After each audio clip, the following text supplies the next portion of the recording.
Calon Bupati Aceh Timur Dr. Firman Dandi mengunjungi kantor Persatuan Wartawan Aceh Timur dalam rangka menyerap aspirasi dan masukan untuk program kerjanya saat terpilih nanti menjadi Bupati Aceh Timur. Dirinya mengatakan kunjungan ini merupakan kunjungan perdana ke lembaga wartawan di Aceh Timur yang nantinya juga akan berkunjung ke lembaga pers lainnya.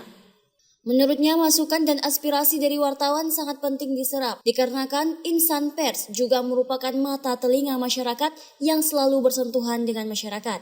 Firman Dandi juga menyampaikan ada berbagai masalah di Kabupaten Aceh Timur, seperti persoalan infrastruktur dan seringnya padam listrik di daerah pedalaman. Selain itu, juga persoalan tidak terpenuhi siltap atau gaji ribuan perangkat desa di Aceh Timur. Firman Dandi berjanji akan mengatasi persoalan tersebut secara bertahap. Alhamdulillah, hari ini saya diberikan kesempatan untuk beraudiensi silaturahmi dengan pengurus Persatuan Wartawan Aceh Timur. Dengan pengalaman saya di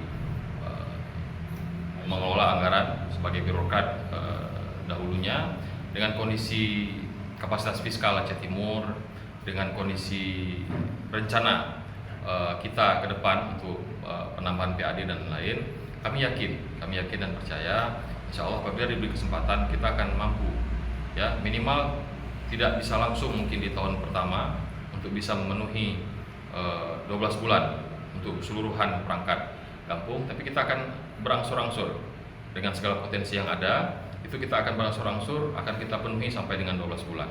Dan insya Allah soal mekanisme pembayarannya yang selama ini dirapel sampai beberapa bulan sehingga mengganggu kinerja di perangkat kampung, insya Allah kita akan carikan solusi itu.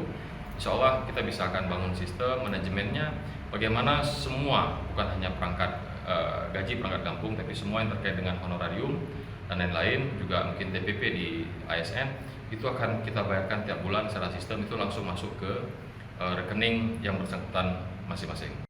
Dari Aceh Timur, Romi Syaputra melaporkan untuk Puja TV.